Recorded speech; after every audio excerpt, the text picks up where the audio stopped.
Hello नमस्कार, आदाब, मैं रजिंदर। स्टूडेंट्स, आज हम ग्रामर का थोड़ा सा शुरू करेंगे, ग्रामर की शुरुआत करेंगे। ग्रामर में आज हम क्या पढ़ने जा रहे हैं, हम दरख्वास्तें करेंगे, यानी कि एप्लीकेशन की शुरुआत करेंगे हम, क्योंकि मैंने आपको ऐसे दिए हैं काफ़ी सारे, करवाए भी हैं, और आज हम एप्लीकेशन दरख्वास्तें करेंगे। फ़र्स्ट हमारी एप्लीकेशन क्या है इसमें, जो आज मैं बता रहा हूँ आपको लिखना किस तरीके से है। फ़र्स्ट जो है फ़ीस माफ़ करने की दरख्वास्त, ठीक है। शुरू करनी कैसे, ये पहले ये हेड ही लिखना है ऊपर एप्लीकेशन का, उसके बाद यहाँ से स्टार्ट करेंगे। बखीदमत जनाब प्रिंसिपल साहब, ठीक है, प्रिंसिपल साहब। आगे इसके हम क्या लिखते हैं, national academy high school Udhampur, ठीक है, मैंने लिखा भी है, मैं आपको बता देता हूँ। जैसे मैंने यहाँ पे लिखा है, बखीदमत जनाब प्रिंसिपल साहब national academy high school Udhampur, इस तरीके से लिखना है। और आगे फिर इसके बाद ये लाइन यहीं पे एक ख़त्म करेंगे हम। उसके बाद हम यहाँ से जनाबे अली यानी कि वो लाइन हमने कंप्लीट करके आगे उसको क्वेश्चन लिखना है, और उसके बाद हमने ये दो लफ्ज़ जो हैं ये इस तरीके से लिखने हैं, और ये हमने फिर बस स्टॉप कर देना यहाँ पे। हमने नेक्स्ट पैराग्राफ फिर से शुरू करना है यहाँ से, ठीक है। इसमें क्या लिखना है, यहाँ से नया पैराग्राफ शुरू करेंगे, लेकिन स्टार्ट से। गुजारिश खिदमत है, गुजारिश खिदमत का कहना मतलब हो गया यहाँ पे कि मैं ये कहना चाहता हूँ कि मेरा ये कहना है, मैं ये गुजारिश कर रहा हूँ कि न्याज़मंद हो गया जो तालिब इल्म, एक गरीब बाप का बेटा है, यानी कि जो न्याज़मंद है, जो तालिब इल्म है, वो एक गरीब बाप का बेटा है। लड़कियाँ लिखी गई यहाँ पे गरीब बाप की बेटी है, ठीक है। न्याज़मंद लिखेंगे लड़का, और लड़कियाँ लिखती हैं न्याज़मंदा, यानी कि यहाँ पे इसके आगे ऐसे एक ह लगता है, ठीक है।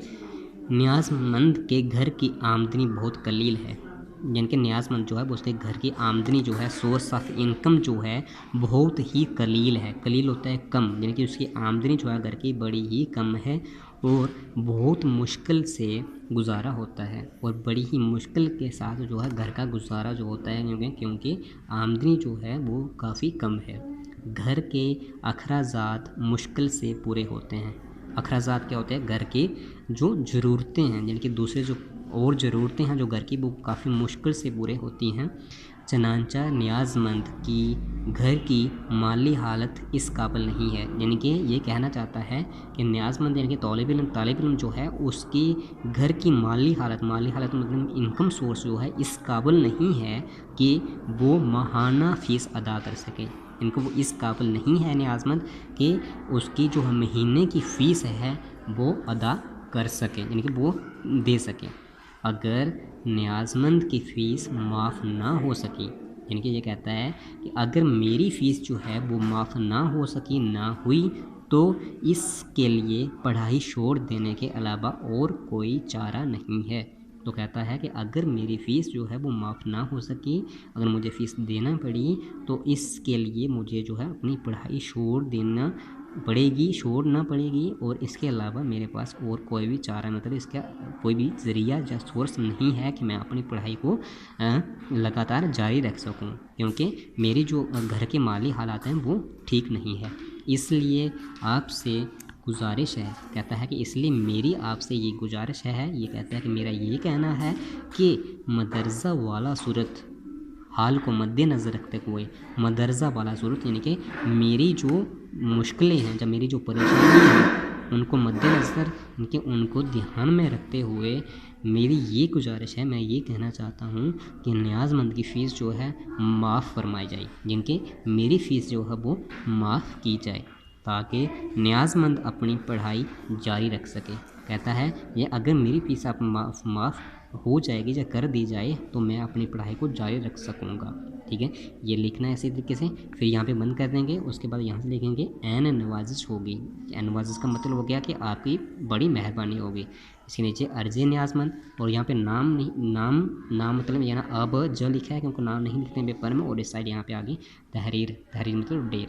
तो स्टूडेंट्स, ये थी एप्लीकेशन फ़ीस माफ़ करने की नंबर 1 जो हमने की, और इसी के साथ हम एक और एप्लीकेशन करके नंबर 2।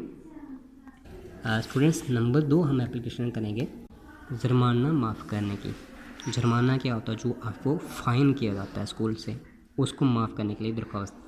बखिदमत जनाब प्रिंसिपल साहब government higher secondary school Kishtwar. तो आप ये चीज़ नहीं लिखेंगे, आप लिखेंगे बखिदमत जनाब प्रिंसिपल साहब national academy high school Udhampur, जो मैंने आपको पहले के एप्लीकेशन में बता दिया। ठीक है, सेम लाइन वो सेम रहती है, एक ही लाइन में हमने कंप्लीट करना होता है उसको, और उसके बाद वो स्टार्ट करके दूसरी लाइन से जनाबे वाली लिख के फिर वो बंद कर देना है, वहीं पे स्टार्ट कर देना, उसके हम नेक्स्ट पैराग्राफ फिर से शुरू करना स्टार्ट से। ये भी सेम इस तरीके से रहेगा। गुजारिश खिदमत है, यानी कि मैं कहना चाहता हूँ कि न्याज़मंद अपनी वालिदा की अलालत के सबब गुज़श्ता 5 दिन से स्कूल में हाज़िर ना हो सका। कि न्याज़मंद का कहना है कि न्याज़मंद मतलब तालिब इल्म जो है उसका कहना है कि अपनी वालिदा की अलालत, वालिदा कौन होती है? माँ, कि माँ की जो हालत है उसको, अलालत हो गया हालत, सेहत जो, उसको देखते हुए गुज़श्ता हो गया गुज़रे हुए जो 5 दिन थे उसमें वो स्कूल में हाज़िर ना हो सका है। कि मैं अपनी जो माँ थी, जो माँ की सेहत के ख़राब होने के कारण मैं पिछले 5 दिन लगातार स्कूल में हाज़िर ना हो सका।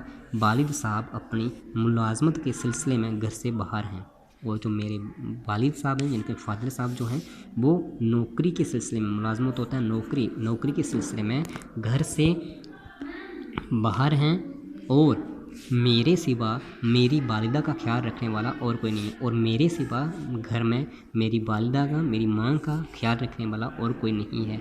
मुझे उनकी तीमारदारी करना पड़ी। तीमारदारी होता है यानी कि मुझे उनकी देखभाल जो है वो करना पड़ी, जिसकी वजह से मैं स्कूल में नहीं आ सका, और इस वजह से मैं स्कूल में हाज़िर नहीं हो सका, यानी कि मुझे अपनी वालिदा की, माँ की देखभाल करना पड़ी, जिसकी वजह से मैं स्कूल में हाज़िर नहीं हो सका। और ज़हनी परेशानी की वजह से, यानी कि दिमागी परेशानी मतलब मैं वहाँ पे परेशान था, मेरी माँ की हालत से जो ठीक नहीं थी, और परेशानी की वजह से मैं छुट्टी की दरख्वास्त भी स्कूल भेज ना सका, यानी कि स्कूल में मैं छुट्टी की दरख्वास्त भी नहीं भेज सका, वो भी मैं भेजना भूल गया था परेशानी की वजह से। नतीजे के तौर पर, जिनके रिज़ल्ट उसका ये हुआ, नतीजा ये निकला बाद में, नतीजे के तौर पर मेरी गैर हाज़िरी के साथ साथ मुझे जुर्माना भी हुआ। कहता है उसका नतीजा ये हुआ कि मेरी गैर हाज़िरी तो वहाँ पे लगी ही, लेकिन उसके साथ साथ मुझे जुर्माना भी स्कूल की तरफ से किया गया।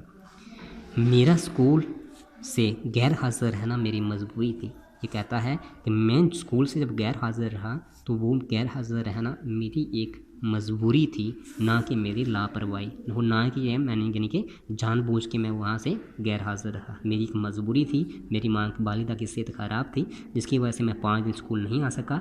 वो मेरी एक मजबूरी थी, ना कि मैं लापरवाही से जानबूझ के, यानी कि मैंने ऐसा नहीं किया है।